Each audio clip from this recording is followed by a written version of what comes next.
Xətai rayon polis idarəsinin əməkdaşları tərəfindən narkotiklərin qanunsuz dövriyyəsinə qarşı növbəti əməliyyat keçirilib. Tədbir zamanı əvvəllər məhkum olunmuş 42 yaşlı Orxan Qurbanov saxlanılıb.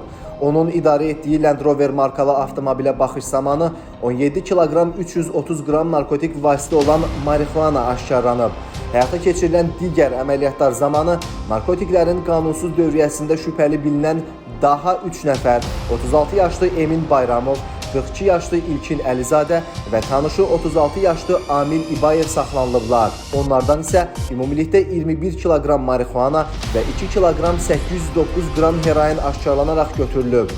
Saxlanılan şəxslər ifadələrində narkotikləri paytaxt ərazisində satmaq məqsədi ilə əldə etdiklərini bildiriblər. Faktlarla bağlı başlanan cinayət işləri üzrə araşdırmalar davam etdirilir.